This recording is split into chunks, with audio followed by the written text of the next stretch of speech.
ಆತ್ಮೀಯರೆಲ್ಲರಿಗೂ doctor N Siddeshwari ಮಾಡುವ ನಮಸ್ಕಾರಗಳು. ಇವತ್ತು ಜಗದ ಬೆಳಕಾಗಿರ್ತಕ್ಕಂತಹ ಕನ್ನಡದ ನೆಲದ ತುಡಿತವನ್ನ, ಕನ್ನಡದ ಮಿಡಿತವನ್ನ ವಚನದಲ್ಲಿ ಎರಕ ಒಯ್ದಂತಹ ಜಗದ ಒಂದು ಉದ್ಧಾರಕರಾಗಿರ್ತಕ್ಕಂತಹ ಜಗಜ್ಯೋತಿ ಬಸವಣ್ಣನವರ ಒಂದು ಸರಣಿಯನ್ನ ನಾನು ಅದು ಮೌಖಿಕ ಸಾಹಿತ್ಯದ ಒಂದು ಹಿನ್ನೆಲೆಯಲ್ಲಿ ಪ್ರಾರಂಭಿಸ್ತಾ ಇದ್ದೇನೆ. ಪ್ರತಿ ಭಾನುವಾರ ಈ ಒಂದು ಜನಪದರು ಕಂಡಂತಹ ಬಸವಣ್ಣ ಅನ್ನುವ ಶೀರ್ಷಿಕೆಯ ಅಡಿಯಲ್ಲಿ ಪ್ರತಿ ಭಾನುವಾರದಂದು ಈ ಒಂದು ಬಸವಣ್ಣ ಮತ್ತು ಜನಪದರ ಮಧ್ಯದಲ್ಲಿ ಇರ್ತಕ್ಕಂತಹ ಹಲವಾರು ವಿಚಾರಧಾರೆಗಳು, ಜನಪದರು ಗ್ರಹಿಸಿರ್ತಕ್ಕಂತಹ ಭಾವಗಳು, ಹಾಗೇನೆ ಬಸವಣ್ಣನವರನ್ನ ಕುರಿತು ಅವರು ಕಟ್ಟಿರ್ತಕ್ಕಂತಹ ಮೌಖಿಕ ಸಾಹಿತ್ಯವನ್ನ ತಮ್ಮೊಟ್ಟಿಗೆ ಹಂಚಿಕೊಳ್ಳಿಕ್ಕೆ ನಾನು ಬರ್ತಾ ಇದ್ದೇನೆ. ಹಾಗಾಗಿ ಈ ದಿನ ಸರಣಿ ಒಂದರ ಈ ಒಂದು ಕಾರ್ಯಕ್ರಮವನ್ನ ನಾವು ಕನ್ನಡದ ಜನಪದರು ಕಂಡಂತಹ ಬಸವಣ್ಣ ಅನ್ನುವ ಶೀರ್ಷಿಕೆಯ ಅಡಿಯಲ್ಲಿ ಪ್ರಾರಂಭಿಸೋಣ. ಆತ್ಮೀಯರೆಲ್ಲರಿಗೂ ಸಹ ಈ ಒಂದು ಬಸವ ಸರಣಿಗೆ ಸ್ವಾಗತವನ್ನ ಕೋರ್ತಾ ಇದ್ದೇನೆ. ಭಾರತೀಯ ಸಂಸ್ಕೃತಿಯಲ್ಲಿ ಒಂದು ಕಾಲದಲ್ಲಿ ಜಾತಿ ಭೇದಗಳಿದ್ವು, ವರ್ಗ ಭೇದಗಳಿದ್ವು, ಅಸ್ಪೃಶ್ಯತೆ ತಾಂಡವ ಆಡ್ತಾ ಇತ್ತು, ಮೌಢ್ಯತೆ ಸಾಕಷ್ಟು ಎಲ್ಲ ಕಡೆಯೂ ಇತ್ತು. ಆ ಒಂದು ಅಸಮಾನತೆಯನ್ನ ಬೀರ್ತಕ್ಕಂತಹ ಆ ಮೌಢ್ಯತೆ ಪ್ರತಿ ಒಂದು ಹಂತದಲ್ಲಿಯೂ ಸಹ ಅದು ಬಹಳ ನೋವನ್ನ ಜನರಿಗೆ ಆ ಕಾಲಘಟ್ಟದಲ್ಲಿ ತಂದು ಕೊಡ್ತಾ ಇತ್ತು. ಒಂದು ಕಡೆಗೆ ದುಡಿಯುವ ವರ್ಗ ದುಡಿತಾನೆ ಇತ್ತು, ಹಾಗೆ ಮತ್ತೊಂದು ಕಡೆಗೆ ಅನುಭವಿಸುವ ವರ್ಗ ಅನುಭವಿಸ್ತಾನೆ ಇತ್ತು.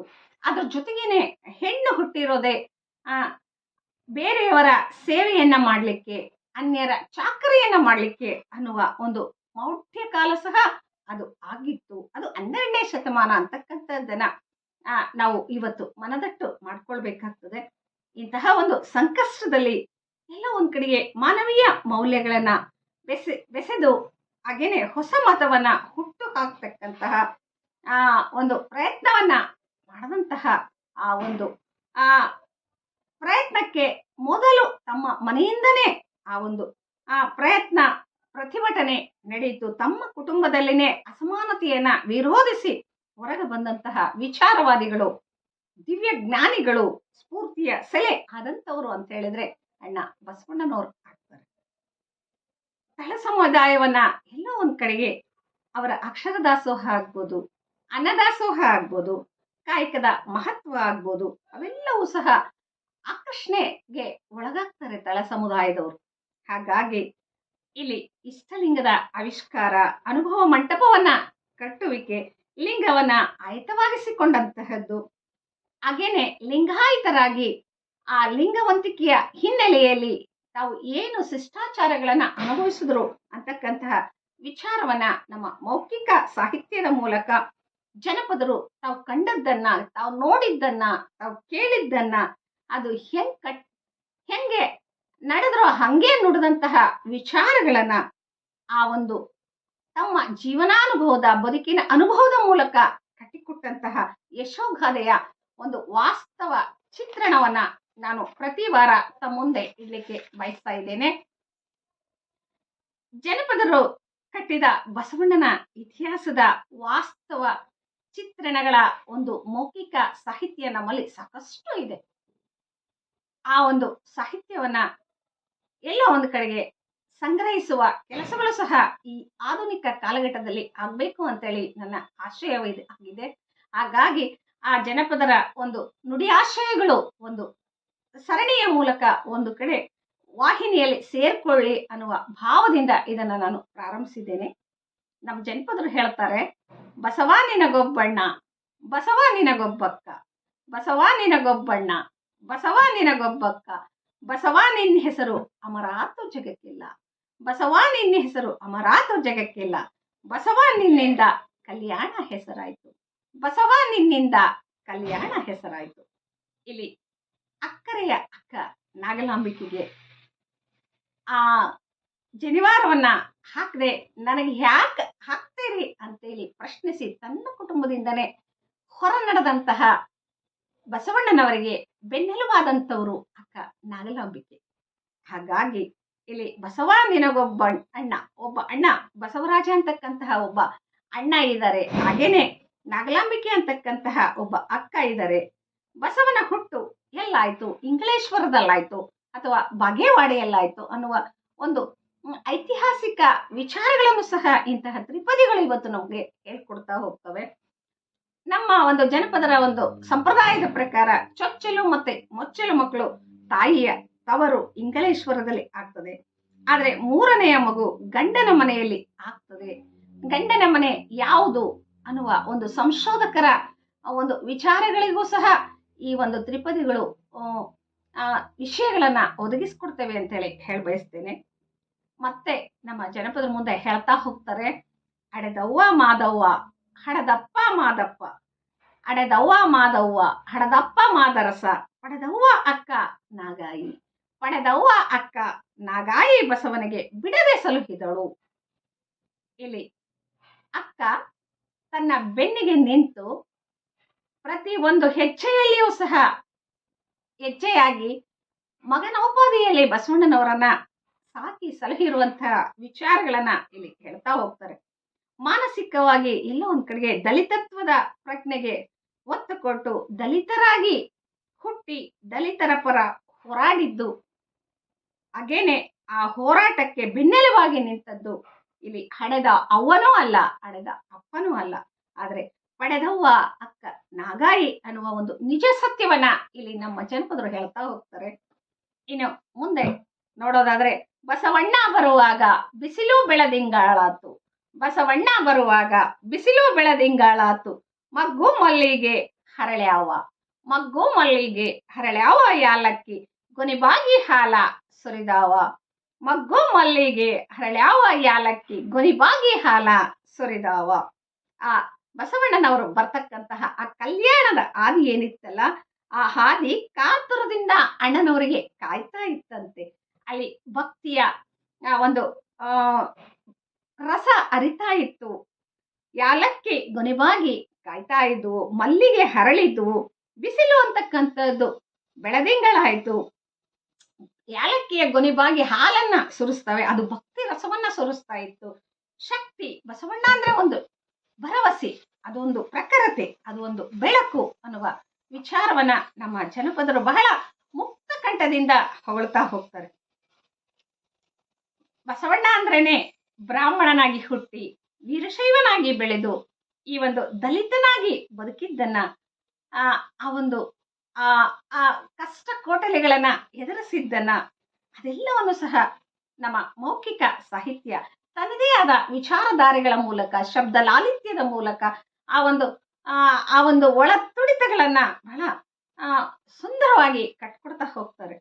ಆ ಸಾಂಪ್ರದಾಯಿಕ ಜನತೆ ಒಂದ್ ಕಡೆಗೆ ಇರ್ತದೆ, ರಾಜಸತ್ತೆ ಒಂದ್ ಕಡೆಗೆ ಇರ್ತದೆ, ದುಡಿಯುವ ವರ್ಗ ಒಂದ್ ಕಡೆಗೆ ಇರ್ತದೆ.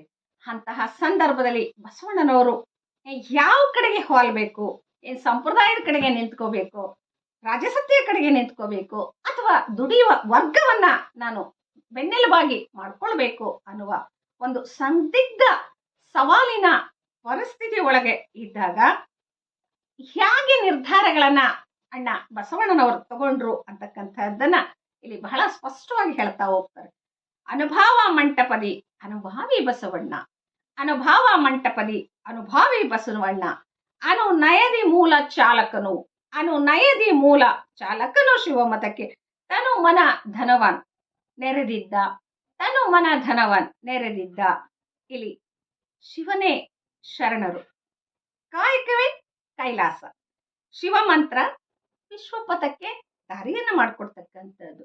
ಅಣ್ಣ ಬಸವಣ್ಣನವ್ರು ಏನ್ ಹೇಳಿದ್ರಲ್ಲ, ಇವ ನಮ್ಮವ, ಇವ ನಮ್ಮವ, ಇವ ನಮ್ಮವ ಅಂತ ಹೇಳಿ, ಅದನ್ನ ಇಲ್ಲಿ ನಮ್ಮ ಜನಪದರು ಬಹಳ ಸುಂದರವಾಗಿ ಸ್ಪಷ್ಟಪಡಿಸಿದ್ದಾರೆ. ಅನುಭಾವ ಮಂಟಪದಿ ಅನುಭಾವಿ ಬಸವಣ್ಣ, ಅನುಭವ ಮಂಟಪದಲ್ಲಿ ಅನುಭಾವಿಯಾಗಿರ್ತಕ್ಕಂಥ ಬಸವಣ್ಣನವರು ಅನುನಯದಿ ಮೂಲ ಚಾಲಕನು, ಆ ಒಂದು ಅನುಭವ ಮಂಟಪಕ್ಕೆ ಚಾಲನೆಯನ್ನ ಕೊಡ್ತಾನೆ. ಅದರ ಜೊತೆಗೆ ಶಿವಮತಕ್ಕೆ ತನು ಮನ ಧನವನ್ನ ಅರ್ಪಿಸಿಕೊಂಡು ಮುಂದೆ ಸಾಗಿದರೆ ಅಂತಕ್ಕಂಥ ವಿಚಾರವನ್ನ ಹೇಳ್ತಾ ಹೋಗ್ತಾರೆ. ಬಸವಣ್ಣ ಅಂದ್ರೇನೆ ಬಿಚ್ಚಳನ ಮಂತ್ರಿಯಾಗಿರ್ತಕ್ಕಂಥವ್ರು, ರಾಜನಿಗೆ ಆಪ್ತರಾಗಿರ್ತಕ್ಕಂತಹದ್ದು. ಹಾಗೇನೆ ರಾಜಪ್ರಭುತ್ವದಿಂದ ಬದಲಾವಣೆ ಅಸಾಧ್ಯ ಅಂತ ಹೇಳಿ ಅವರಿಗೆ ಯಾವಾಗ ಮನವರಿಕೆ ಆಗ್ತದೋ ಅಂತಹ ಸಂದರ್ಭದಲ್ಲಿ ಅವರು ಧರ್ಮ ಸಮ್ಮತವಲ್ಲದ ರಾಜಕೀಯ ಅದು ಬೇಡ ಅಂತ ಬಹುಶಃ ಅವ್ರ ಮನಸ್ಸಲ್ಲಿ ಬಂದಿರಬೇಕು. ಹಾಗಾಗಿ ಅವರು ಆ ಸ್ವಾಭಿಮಾನದ ರಾಜಸತ್ತೆಯನ್ನ ನಿರಾಕರಿಸ್ತಾರೆ. ಅದನ್ನೆಲ್ಲವನ್ನ ಬಿಟ್ಟು ಹೊರಗೆ ಬರ್ತಾರೆ. ಆ ರಾಜಸತ್ತೆಯ ವೈಭವದ ಒಂದು ಒಂದು ಸುಖ ಅವರಿಗೆ ಬೇಡವಾಗ್ತದೆ.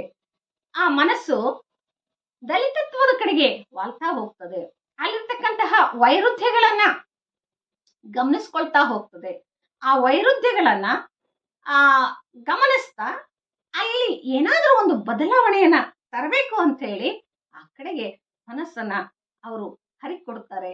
ಅವರ ಒಂದು ದಲಿತರ ಒಂದು ಶ್ರೇಯೋಭಿವೃದ್ಧಿಗಾಗಿ ತಮ್ಮ ಬದುಕನ್ನ ಮುಡುಪಾಗಿರ್ತಕ್ಕಂತಹ ನಿರ್ಧಾರವನ್ನ ಬಸವಣ್ಣನವರು ತೆಗೆದುಕೊಳ್ತಾರೆ ಅಂತಕ್ಕಂತಹ ಒಂದು ನಿಜ ಸತ್ಯವನ್ನ ಈ ಒಂದು ನಮ್ಮ ತ್ರಿಪದಿಗಳು ಇವತ್ತು ಹೇಳ್ತಾ ಹೋಗ್ತವೆ. ಬಸವಣ್ಣ ಒಬ್ಬಣ್ಣ ಬಸವನಿಗೊಬ್ಬಳೆ ಅಕ್ಕ, ಬಸವಣ್ಣ ಒಬ್ಬಣ್ಣ ಬಸವನಿಗೊಬ್ಬಳೆ ಅಕ್ಕ, ಬಸವ ನಿನ್ನಿಂದ ಕಲ್ಯಾಣ ಹೆಸರಾಯ್ತು, ಬಸವ ನಿನ್ನಿಂದ ಕಲ್ಯಾಣ ಹೆಸರಾಯ್ತು. ಅಣ್ಣ ಬಸವಣ್ಣನವರ ಒಂದು ಆ ಒಂದು ಪ್ರಖರತೆಯ ಪ್ರಭಾವ ಕಲ್ಯಾಣ ಇವತ್ತಿಗೂ ಸಹ ಹೆಸರಾಗಿರುವಂತಹದ್ದನ್ನ ನಮ್ಮ ತ್ರಿಪದಿಗಳು ಬಹಳ ಸುಂದರವಾಗಿ ಕಟ್ಟಿಕೊಡ್ತಾ ಹೋಗ್ತವೆ. ಹಲವಾರು ವೈರುಧ್ಯಗಳ ಮಧ್ಯದಲ್ಲಿ ಶರಣ ಸಮೂಹವನ್ನ ಸಂಘಟಿಸ್ತಕ್ಕಂತಹದ್ದಾಗ್ಲಿ, ಅನುಭವ ಮಂಟಪವನ್ನ ಕಟ್ಟತಕ್ಕಂತಹದ್ದಾಗ್ಲಿ, ಅವ್ಯಾವುದು ಸಹ ಸರಳ ಸುಲಭವಾಗಿರ್ತಕ್ಕಂತಹ ಒಂದು ವಿಚಾರಗಳು ಅಲ್ವೇ ಅಲ್ಲ. ಆದರೆ ಅಂತಹ ಸರಳ ಸುಲಭವಾಗಿರದ ಕ್ಲಿಷ್ಟ ವಿಚಾರವನ್ನ ಇಟ್ಕೊಂಡು ಒಂದು ನಿರ್ಧಾರವನ್ನ ತೆಗೆದುಕೊಂಡು ಅದೆಲ್ಲವನ್ನ ಆಗು ಮಾಡುವ ಒಂದು ಪ್ರಯತ್ನವನ್ನು ಬಸವಣ್ಣನವರು ಮಾಡಿದ್ರು ಅನ್ನುವ ಮಾತನ್ನ ಇಲ್ಲಿ ನಾವು ಬಹಳ ಶ್ಲಾಘನೀಯವಾಗಿ ಅದನ್ನ ಸ್ವೀಕರಿಸಬೇಕಾಗ್ತದೆ. ಹುಟ್ಟಿ ಬಂದನು ಬಸವ, ಹುಟ್ಟಿ ಬಂದನು ಬಸವ ಕಟ್ಟುದಕ ಕಲ್ಯಾಣ, ಹುಟ್ಟಿ ಬಂದನು ಬಸವ ಕಟ್ಟುದಕ ಕಲ್ಯಾಣ, ಬಿಟ್ಟು ಬಾಗೋಡಿ ನಾಗಾಯಿ ಎಡೆಗೂಡಿ, ಬಿಟ್ಟು ಬಾಗೋಡಿ ನಾಗಾಯಿ ಎಡೆಗೂಡಿ, ಮಟ್ಟ ಮಾಡಿದನು ಕಲ್ಯಾಣ, ಮಟ್ಟ ಮಾಡಿದನು ಕಲ್ಯಾಣ. ಇಲ್ಲಿ ಬಸವಣ್ಣನವರು ಜಗದೋದ್ಧಾರಕ್ಕಾಗಿನೇ ಹುಟ್ಟಿ ಬಂದ್ರು ಅಂತೇಳಿ ನಮ್ಮ ಜನಪದ ಸಮಾಜ ಅವರನ್ನ ಸ್ವಾಗತಿಸ್ತಾ ಇದೆ. ಹುಟ್ಟಿ ಬಂದನು ಬಸವ ಕಟ್ಟದ ಕಲ್ಯಾಣ, ಕಲ್ಯಾಣವನ್ನ ಕಟ್ಟಬೇಕಂತಾನೆ ಬಸವಣ್ಣನವರು ಹುಟ್ಟಿ ಬಂದಿದ್ದಾರೆ. ಬಿಟ್ಟು ಬಾಗೋಡಿ ಬಾಗೇವಾಡಿಯನ್ನ ಬಿಟ್ಟು ತನ್ನೆಲ್ಲ ಕುಟುಂಬವನ್ನ ತೊರೆದು ಅವರು ಬರ್ತಾರೆ. ಎಡೆಗೊಂಡು ಬಾಗೋಡಿ ನಾಗಾಯಿ ಎಡೆಗೂಡಿ, ಅದು ನಾಗಾಯಿ ಅಕ್ಕ ನಾಗಲಾಂಬಿಕೆಯ ಜೊತೆಯಲ್ಲಿ ಅವರು ನಾಗಲಾಂಬಿಕೆಯನ್ನ ತಾಯಿಯಾಗಿ ಸ್ವೀಕರಿಸಿ ಅವರ ಒಂದು ಆಶ್ರಯ, ಅವರ ಒಂದು ಆರೈಕೆಯ ಒಂದು ಅಕ್ಕರೆಯ ಪ್ರೀತಿಯ ಆ ಒಂದು ಮಡಿಲಲ್ಲಿನ ಮಾತೃತ್ವದ ಒಂದು ಪ್ರೇಮವನ್ನ ಇಟ್ಕೊಂಡು ಅದನ್ನ ಅನುಸರಿಸ್ಕೊಂಡು ಅಕ್ಕನ ಜೊತೆಗೆ ಬರ್ತಾ ಇದ್ದಾರೆ. ಬಾಗೋಡಿ ಬಿಟ್ಟು ಬಾಗೋಡಿ ನಾಗಾಯಿ ಎಡಗೂಡಿ ಮಟ್ಟ ಮಾಡಿದನು ಕಲ್ಯಾಣ, ಕಲ್ಯಾಣವನ್ನ ಮಟ್ಟ ಮಾಡಿದ್ರು. ಅಲ್ಲಿ ಇರ್ತಕ್ಕಂತಹ ಆ ಕಾಲಘಟ್ಟದಲ್ಲಿ ಇರ್ತಕ್ಕಂತಹ ಹಲವಾರು ವೈರುಧ್ಯಗಳನ್ನ, ಅಲ್ಲಿರ್ತಕ್ಕಂತಹ ಅಸಮಾನತೆಗಳನ್ನ ಎಲ್ಲವನ್ನ ಸರಿದೂಗಿಸಿ ಕಲ್ಯಾಣವನ್ನ ಮಟ್ಟ ಮಾಡಿದ್ರು, ಕಲ್ಯಾಣವನ್ನ ಸಮ ಮಾಡಿದ್ರು, ಸಮಗೊಳಿಸಿದ್ರು ಅಂತಕ್ಕಂತಹ ಒಂದು ನಿಜ ಸತ್ಯವನ್ನ ಇವತ್ತು ನಮ್ಮ ಜನಪದ ಸಮಾಜ ಸಾಹಿತ್ಯದ ಮೂಲಕ ಕಟ್ಟಿಕೊಡ್ತಾ ಹೋಗ್ತದೆ. ಬಸವ ಧರ್ಮ ಅಂದ್ರೇನೆ ಲಿಂಗಾಯತ ಧರ್ಮ. ಅದು ಅತ್ಯಂತ ಮಾನವೀಯ ಮೌಲ್ಯಗಳನ್ನ ಹೊಂದಿರುವಂತಹ ಧರ್ಮ. ಅಲ್ಲಿ ಬಸವಣ್ಣನವರು ಭಕ್ತಿಯ ಆವರಣದಲ್ಲಿ ನಿಂತು ಭಕ್ತಿಯ ಒಳಗೆ ಬದುಕಿನ ಮೀಮಾಂಸೆಯನ್ನ ತುಂಬುತ್ತಾ ಹೋಗ್ತಾರೆ. ಆ ಕಾಲಘಟ್ಟದಲ್ಲಿ ಭಕ್ತಿಯ ಪ್ರಖರತೆ ಹೆಚ್ಚಾಗಿತ್ತು. ಜನರು ತಮ್ಮಲ್ಲಿರ್ತಕ್ಕಂತಹ ವೈರುಧ್ಯಗಳನ್ನ ನೇರವಾಗಿ ಹೇಳಿದ್ರೆ ಯಾರು ಕೇಳ್ತಾ ಇರಲಿಲ್ಲ. ಅದಕ್ಕೆ ಒಂದರಿಷ್ಟು ಭಕ್ತಿ ರಸವನ್ನ ಇಟ್ಟು ಬದುಕಿನ ಮೀಮಾಂಸೆಯನ್ನ ಅದರೊಳಗೆ ತುಂಬಿ ಹೇಳಿದಾಗ ಅಲ್ಲಿ ಜನರು ಅದನ್ನ ಸ್ವೀಕರಿಸ್ತಾ ಹೋಗ್ತಾರೆ ಅಂತಕ್ಕಂತಹ ಒಂದು ನಿಜ ಸತ್ಯ ಬಸವಣ್ಣನವರಿಗೆ ಗೊತ್ತಿತ್ತು. ಹಾಗಾಗಿ ಅವರು ಭಕ್ತಿಯ ಆವರಣದಲ್ಲಿ ನಿಂತು ಭಕ್ತಿಯ ಒಳಗೆ ಬದುಕಿನ ಮೀಮಾಂಸೆಯನ್ನ ಕಟ್ತಾ ಹೋಗ್ತಾರೆ. ಅದು ಅಲ್ಲಿ ಬಸವಣ್ಣನವರು ಹಲವಾರು ತಂತ್ರಗಳನ್ನ ಬಳಸ್ತಾ ಹೋಗ್ತಾರೆ. ಅದು ರಾಜಕೀಯ ತತ್ವಶಾಸ್ತ್ರಜ್ಞರಾಗಿ ಅವರು ತಮ್ಮ ಒಂದು ಯೋಚನೆಗಳ ಒಂದು ಲಹರಿಯನ್ನ ಹರಿಸ್ತಾರೆ. ಹಾಗೇನೆ ಒಬ್ಬ ಆರ್ಥಿಕ ಚಿಂತಕರಾಗ್ತಾರೆ, ಹಾಗೆ ಸಾಮಾಜಿಕ ಚಿಂತಕರಾಗ್ತಾರೆ. ಒಬ್ಬ ರಾಜಕೀಯ ಪಟು ಏನು ಯೋಚನೆ ಮಾಡ್ತಾನ ಅದರ 10 ಪಟ್ಟು ಯೋಚನೆಯನ್ನ ಬಸವಣ್ಣನವರು ಮಾಡ್ತಾರೆ. ಹಾಗಾಗಿ ಬದುಕಿನ ಮೀಮಾಂಸೆಗೆ ಆ ಕಾಲಘಟ್ಟದ ವೈರುಧ್ಯಗಳಿಗೆ ಒಂದು ಹೊಸ ರೂಪವನ್ನ ಕೊಡುವ ಪ್ರಯತ್ನವನ್ನ ಬಸವಣ್ಣನವರು ಮಾಡ್ತಾರೆ. ಹಾಗಾಗಿ ನಾವು ಬಸವಣ್ಣನವರನ್ನ ಇವತ್ತು ರಾಜಕೀಯ ತತ್ವಶಾಸ್ತ್ರಜ್ಞರಾಗಿ ಸ್ವೀಕರಿಸ್ತಕ್ಕಂತಹದ್ದು ಬಹಳ ಮುಖ್ಯ ಆಗ್ತದೆ. ಈ ತತ್ವಶಾಸ್ತ್ರಜ್ಞ ಅಂದ ತಕ್ಷಣ ನಾವು ಚಾಣಕ್ಯ ಅಂತ ಹೇಳ್ತೀವಿ, ಕೌಟಲ್ಯ ಅಂತ ಹೇಳ್ತೀವಿ. ಹಾಗೆ ನಮ್ಮ ಬಸವಣ್ಣನವರು ಯಾವುದರಲ್ಲೂ ಕಡಿಮೆ ಇರಲಿಲ್ಲ ಅನ್ನುವ ವಿಚಾರವನ್ನ ಇವತ್ತು ನಾವು ಆಧುನಿಕ ಕಾಲಘಟ್ಟದಲ್ಲಿ ಮಂಡಿಸ್ತಾ ಹೋಗ್ತಕ್ಕಂಥದ್ದು ಬಹಳ ಮುಖ್ಯ ಅಂತ ಹೇಳಿ ನನಗೆ ಅನಿಸ್ತದೆ. ಸಾಹಿತ್ಯಕ್ಕೆ ಒಂದು ಚೌಕಟ್ಟನ್ನ ಕೊಟ್ಟಂತವ್ರು ಬಸವಣ್ಣನವರು. ಸಾಹಿತ್ಯ ಅಂದ್ರೇನೆ ರನ್ನ, ಪಂಪ ಬರೆದಂತಹ ಸಾಹಿತ್ಯ, ಜನ್ನ ಬರೆದಂತಹ ಸಾಹಿತ್ಯ ಹಳೆಗನ್ನಡ ಸಾಹಿತ್ಯದಲ್ಲಿ ಎಲ್ಲ ಒಂದು ಛಂದಸ್ಸು ಇರಬೇಕು, ಅದು ಶಬ್ದ ಲಾಲಿತ್ಯ ಇರಬೇಕು, ಅದಕ್ಕೊಂದು ರಾಜಾಶ್ರಯ ಬೇಕಾಗಿತ್ತು, ಅದನ್ನ ಪ್ರಕಟಿಸ್ಲಿಕ್ಕೆ ಒಬ್ಬ ರಾಜ ಬೆನ್ನೆಲುವಾಗಿ ಇರಬೇಕಾಗಿತ್ತು. ಆಮೇಲೆ ಅದನ್ನ ಪ್ರಕಟಿಸುವಂತಹ ರಾಜರ ಒಂದು ಆಸ್ಥಾನದ ಕವಿಗಳಾಗಿರ್ಬೇಕು, ರಾಜರನ್ನ ಹೊಗಳಿರಬೇಕು, ಅನ್ನದ ಋಣ ಅವರ ಬೆನ್ನ ಮೇಲೆ ಇರಬೇಕು. ಎಲ್ಲ ಒಂದು ಆಶಯಗಳನ್ನ ಇಟ್ಕೊಂಡು ಒಂದು ಕಾವ್ಯ ಹೊರಗೆ ಬರ್ತಾ ಇತ್ತು. ಆ ಕಾವ್ಯ ಅಂತಕ್ಕಂಥದ್ದು ಅದು ಎಲ್ರಿಗೂ ಅರ್ಥವಾಗುವಂತಹ ಒಂದು ಭಾಷೆಯಲ್ಲಿ ಇರದಂತಹ ಕಾವ್ಯ. ಅದು ಪಾಂಡಿತ್ಯವನ್ನ ಪಡೆದಂಥವರಿಗೆ, ವಿದ್ಯಾವಂತರಿಗೆ, ತಿಳುವಳಿಕೆ ಇರುವಂತವರಿಗೆ ಮಾತ್ರ ಅರ್ಥವಾಗ್ತಕ್ಕಂತಹ ಸಾಹಿತ್ಯ 10, 11, 12ನೇ ಶತಮಾನದಲ್ಲಿ ಇರುವಂತಹದ್ದು. ಕಾವ್ಯ ಕಟ್ಟುವಿಕೆ ಅಂತಕ್ಕಂಥದ್ದು ಅಷ್ಟು ಸುಲಭದ ಮಾತಾಗಿರ್ಲಿಲ್ಲ, ಕಬ್ಬಿಣದ ಕಡಲೆಯಾಗಿತ್ತು. ಅದನ್ನ ಕಟ್ಟುವವರಿಗೂ ಹಾಗೂ ಅರ್ಥೈಸಿಕೊಳ್ಳುವವರಿಗೂ ಅದು ಅಷ್ಟು ಸುಲಭದ ಕೆಲಸ ಆಗಿರ್ಲಿಲ್ಲ. ಅಂತಹ ಒಂದು ಕಾಲಘಟ್ಟದಲ್ಲಿ ಇಡೀ ಸಾಹಿತ್ಯದ ಒಂದು ಚಹರೆಯನ್ನೇ ಬದಲಾಯಿಸಿ ನಮ್ಮ ಕನ್ನಡ ಸಾಹಿತ್ಯಕ್ಕೆ ಒಂದು ಚೌಕಟ್ಟನ್ನ ಹಾಕಿಕೊಟ್ರು.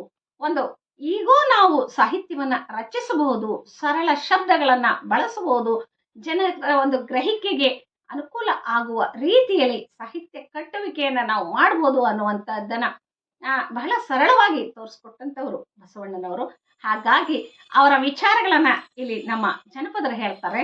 ಎಲ್ಲಾ ಬಲ್ಲಿದನಯ್ಯ ಕಲ್ಯಾಣ ಬಸವಯ್ಯ, ಎಲ್ಲಾ ಬಲ್ಲಿದನಯ್ಯ ಕಲ್ಯಾಣ ಬಸವಯ್ಯ, ಚೆಲ್ಲಿದನು ತಂದು ಶಿವ ಬೆಳಕ, ಚೆಲ್ಲಿದನು ತಂದು ಶಿವ ಬೆಳಕ ನಾಡೊಳಗೆ, ಸೊಲ್ಲೆತ್ತಿ ಹಾಡುವುದು ಜನಪದವು, ಸೊಲ್ಲೆತ್ತಿ ಹಾಡುವುದು ಜನಪದವು.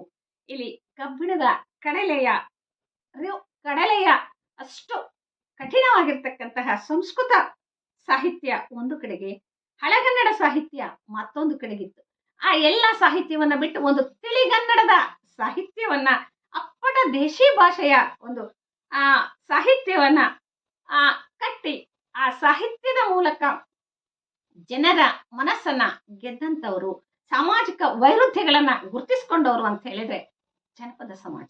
ಹಾಗಾಗಿ ಇಲ್ಲಿ ಎಲ್ಲ ಬಲ್ಲಿದನಯ್ಯ ಕಲ್ಯಾಣ ಬಸವಯ್ಯ ಎಲ್ಲ ಗೊತ್ತಿತ್ತು. ಈ ಎಲ್ಲ ವಿಚಾರಗಳು, ವೈರುಧ್ಯಗಳು ಬಸವಣ್ಣನವರಿಗೆ ಗೊತ್ತಿತ್ತು. ಹಾಗಾಗಿ ಚೆಲ್ಲಿದನ ತಂದು ಶಿವ ಬೆಳಕನ್ನ ಆ ಒಂದು ಕನ್ನಡದ ಒಂದು ಸಾಹಿತ್ಯದ ಪ್ರಖರತೆಯನ್ನ ತಂದ್ರು, ಭಕ್ತಿ ರಸದೊಂದಿಗೆ ಅದನ್ನ ತಂದ್ರು, ಆ ಸಾಮಾಜಿಕ ವೈರುಧ್ಯಗಳನ್ನ ಗುರುತಿಸ್ಕೊಂಡು ಅದನ್ನ ತಂದ್ರು. ಚೆಲ್ಲಿದನು ತಂದು ಶಿವ ಬೆಳಕ ನಾಡೊಳಗೆ, ಚೆಲ್ಲಿದನು ತಂದು ಶಿವ ಬೆಳಕ ನಾಡೊಳಗೆ, ಸೊಲ್ಲೆತ್ತಿ ಹಾಡುವುದು ಜನಪದವು. ಆ ಒಂದು ಸೊಲ್ಲು ಏನಿತ್ತಲ್ಲ, ಆ ಸೊಲ್ಲನ್ನ ಜನಪದ ಸಾಹಿತ್ಯ ರಾಗಬದ್ಧವಾಗಿ ಹಾಡ್ತಾ ಹೋಗ್ತದೆ. ಸುಂದರವಾದ ವಚನ ಸಾಹಿತ್ಯ ಸಿರಿಯನ್ನ ಅದನ್ನ ಕಟ್ಟಿದಂಥವರು ಬಸವಣ್ಣನವರು. ಹಾಗಾಗಿ ಆ ವಚನ ಸಾಹಿತ್ಯದ ಒಂದು ಶಿವ ಶಕ್ತಿಯನ್ನ, ಶಿವ ಭಕ್ತಿಯನ್ನ ನಮ್ಮ ಒಂದು ಜನಪದ ಸಮಾಜ ಸಾಕಷ್ಟು ವಿಚಾರಗಳನ್ನ ತಿಳಿಸ್ತಾ ಹೋಗ್ತದೆ. ಹಾಗಾಗಿ ನಮ್ಗೆ ಸಾಹಿತ್ಯ ಅಂದ್ರೆ ಅದು ಜನಪದ ಸಾಹಿತ್ಯ. ಆ ಸಾಹಿತ್ಯ ಮೌಖಿಕ ಸಾಹಿತ್ಯ. ಆ ಮೌಖಿಕ ಸಾಹಿತ್ಯದ ಒಳಗೆ ತುಂಬಾ ಸರಳವಾಗಿ ವಿಚಾರಗಳನ್ನ ಇಟ್ಟುಕೊಂಡು ಸಾಮಾನ್ಯ ಜನರು ಸಹ ಹೋಗಿ ಮಂಥನವನ್ನ ಮಾಡ್ತಕ್ಕಂಥದ್ದು, ವಚನಗಳನ್ನ ಕಟ್ತಕ್ಕಂಥದ್ದು, ಹಾಡ್ತಕ್ಕಂಥದ್ದು, ಇದೆಲ್ಲವೂ ಸಹ ಆಗಿದ್ದು 12ನೇ ಶತಮಾನದಲ್ಲಿ. ತುಂಬಾ ಸರಳ ವಿಚಾರಗಳನ್ನ ಇಲ್ಲಿ ಪ್ರಸ್ತಾಪಿಸ್ತಾ ನಮ್ಮ ಜನಪದರು ಅಗಮ್ಯವಾದಂತಹ ಬಸವಣ್ಣನವರ ಬದುಕನ್ನ ಈ ಒಂದು ಜಗತ್ತಿಗೆ ಉಳಿಸಿದ್ರು. ಅದು ಜನಮಾನಸದಲ್ಲಿ ಇವತ್ತಿಗೂ ಸಹ ಮೌಖಿಕ ಸಾಹಿತ್ಯವಾಗಿ ಉಳಿದಿದೆ. ಹಾಗಾಗಿ ಮುಂದಿನ ಭಾನುವಾರದಲ್ಲಿ ಇನ್ನೂ ಸಾಕಷ್ಟು ವಿಚಾರಗಳನ್ನ ಇಟ್ಕೊಂಡು ನಮ್ಮ ಮೌಖಿಕ ಸಾಹಿತ್ಯದ ಹಲವಾರು ತ್ರಿಪದಿಗಳನ್ನ ಪ್ರಸ್ತುತಪಡಿಸ್ತಾ ಹೀಗೆ ಅಣ್ಣ ಜಗಜ್ಯೋತಿ ಬಸವೇಶ್ವರರ ವಿಚಾರಗಳನ್ನ ಮತ್ತೊಮ್ಮೆ ತಮ್ಮೊಂದಿಗೆ ಮಾತನಾಡಲಿಕ್ಕೆ ಬರ್ತೇನೆ. ಧನ್ಯವಾದಗಳು.